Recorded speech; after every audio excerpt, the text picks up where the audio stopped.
virus HIV ini dia menyerang di sistem kekebalan tubuh kita. Jadi dia menyerangnya sistem kekebalan tubuh, pinter dia. Bukan di organ-organnya secara langsung, tapi sistem kekebalan tubuhnya yang dia serang. Bicara mengenai tingginya angka positif HIV di Indonesia, konon berdasarkan artikel ini semakin lama semakin tinggi. Dan kali ini di iTalk kita juga akan ngobrol dengan seorang narasumber ahli, Dr. Kardiana Dewi SPKK. Coba kita lihat dulu artikelnya, seperti apa sebetulnya status HIV di Indonesia.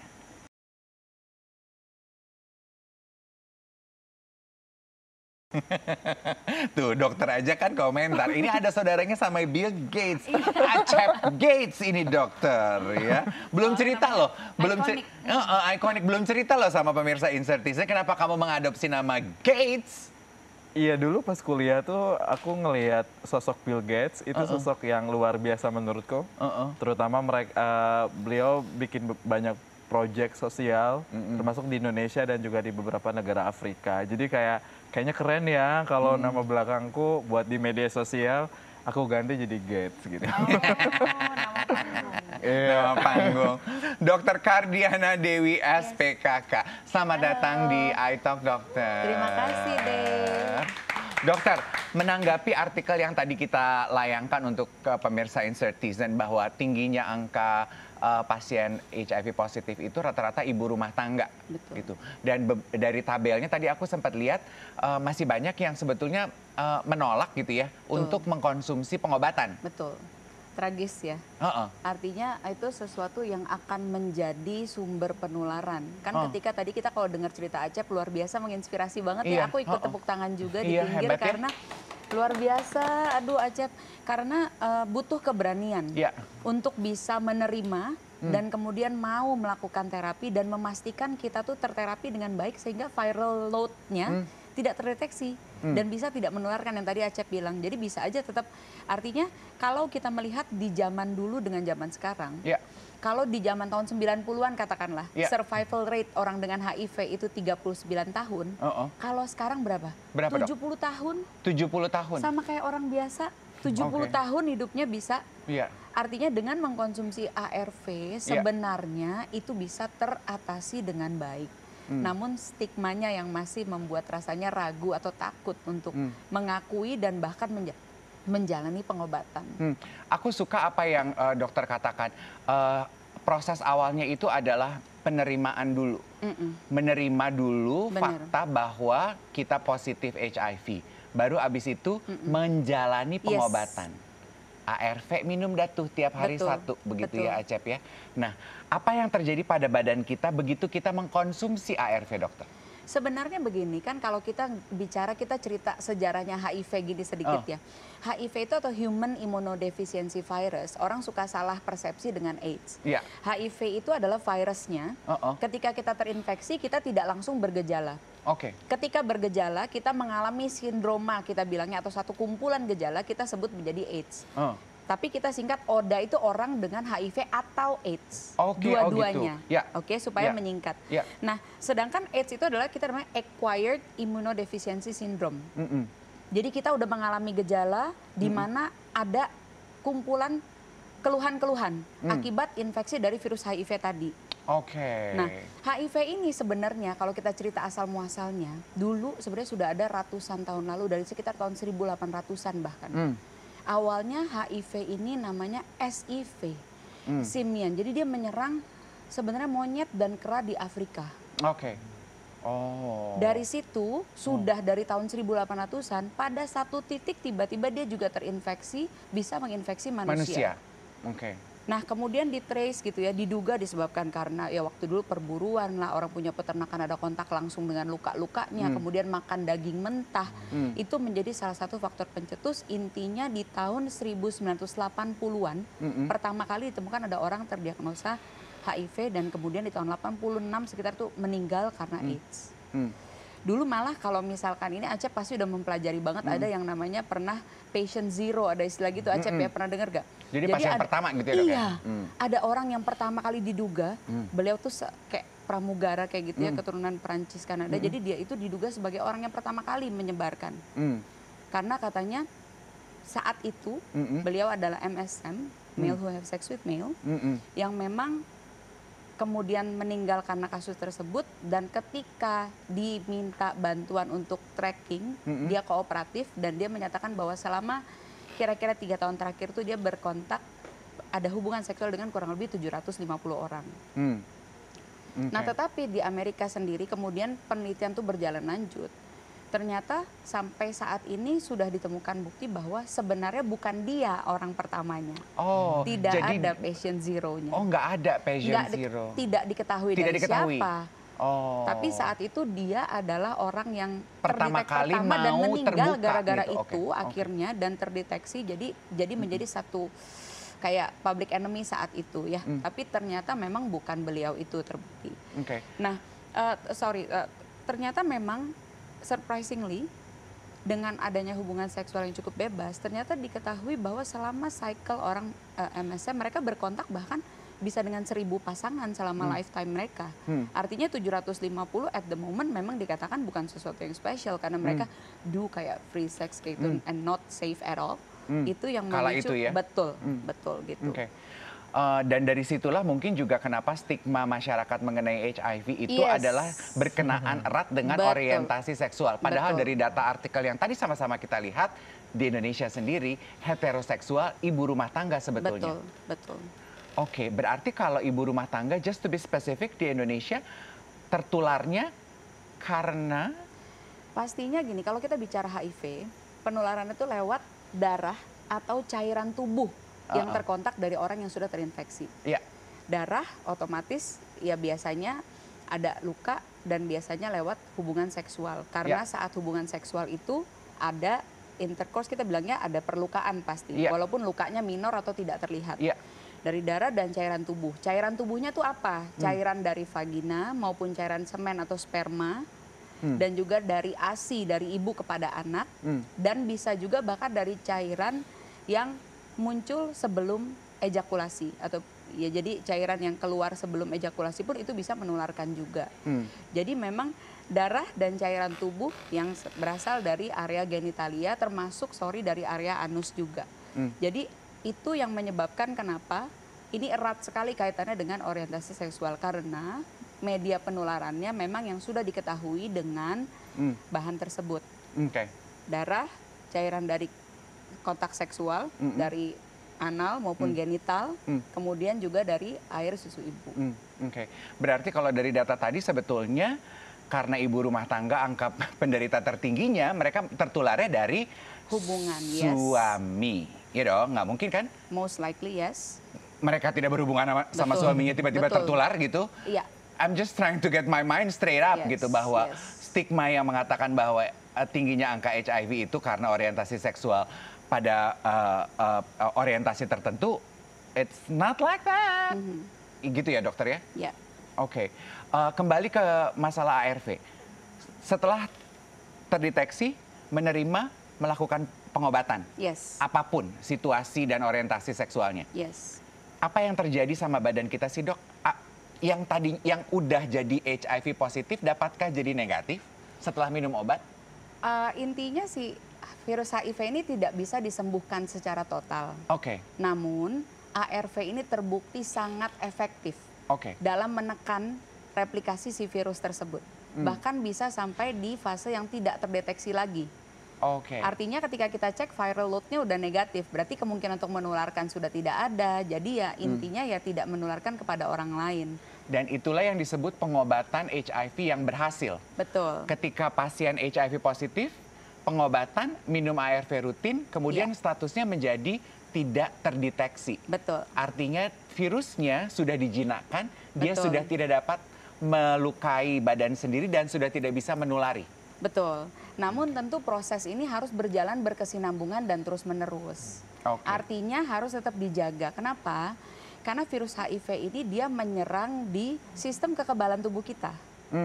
Jadi dia menyerangnya sistem kekebalan tubuh, pinter dia. Bukan di organ-organnya secara langsung, tapi sistem kekebalan tubuhnya yang dia serang. Sementara badan kita kalau kekebalan tubuhnya turun dikit aja penyakit yang lain Itu dia. Masuk deh tuh kayak lagi di awe-awe gitu, sini, gitu ya dok? Iya, bukan kena ke hidung, tenggorokan, enggak. Tapi dia ke sistem kekebalan tubuh. Ada satu sel yang namanya sel TCD4. Biasanya pasti diperiksa gitu ya.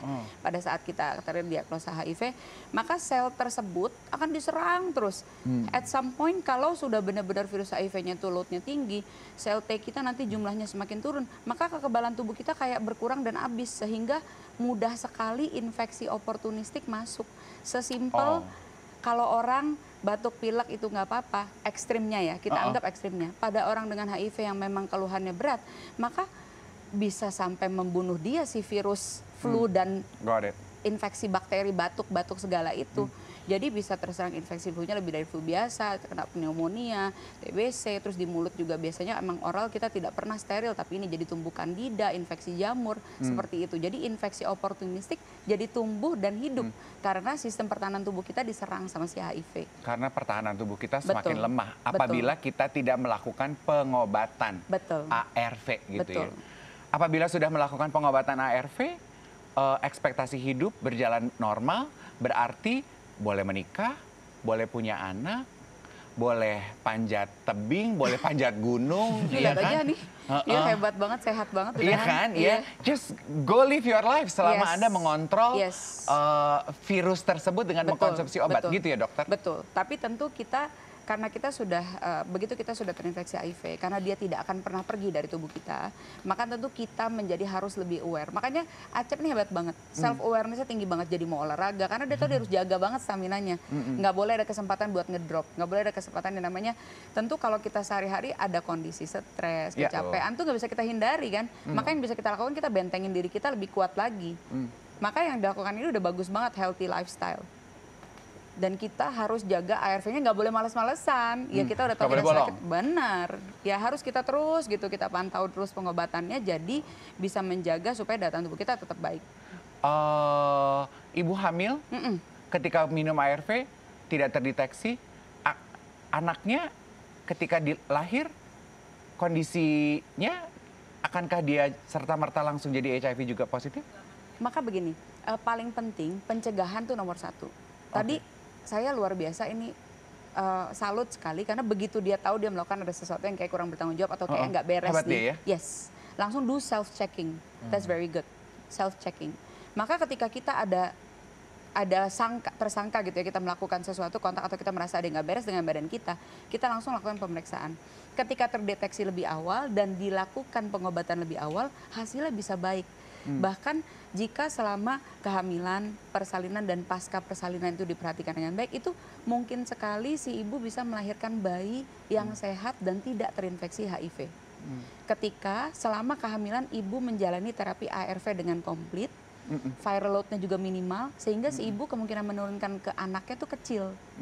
Jadi anak bisa tetap sehat tanpa HIV. Tuh, anak masih bisa tetap sehat tanpa HIV. Sebetulnya saya nanya ini sih untuk penegasan aja gitu ya. Saya punya kenalan keluarga tinggal di Amerika, satu keluarga ya orang tuanya HIV, tapi mereka anak-anaknya enggak gitu karena terkontrol dengan baik gitu. Ya kan?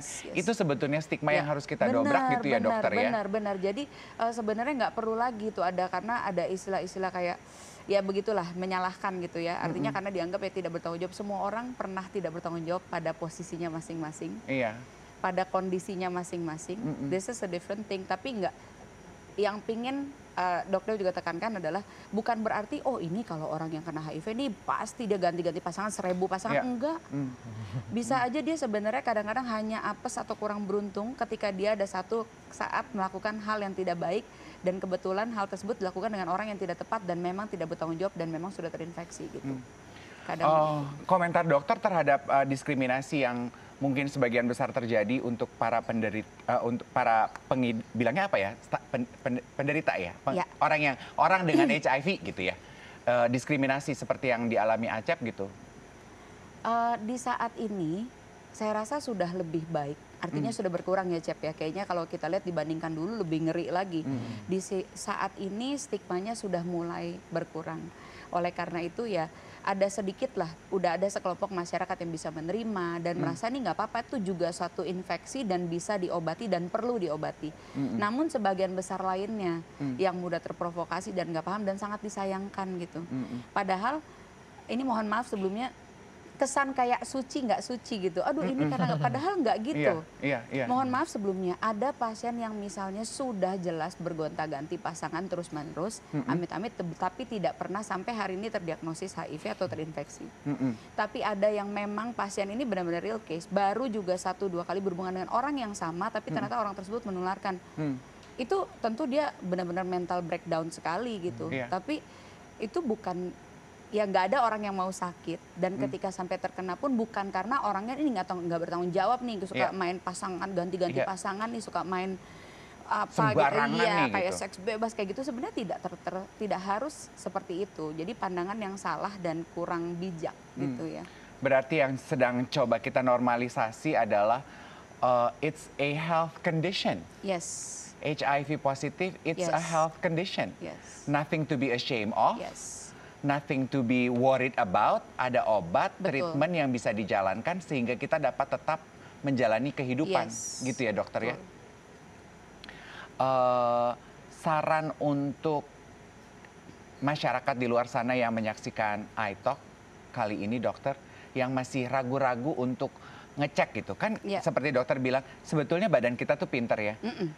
Kita tahu lah kondisi badan kita, cuman kan kadang kita yang takut, ini, itu gitu. Apa saran dokter?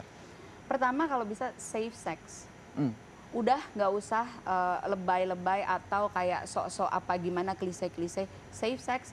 Kalau di luar negeri, bahkan di Amerika, kan tahu sendiri kalau yang pernah kuliah di luar negeri, itu di kampus ada tempat untuk kondom bebas diambil free, ya kan?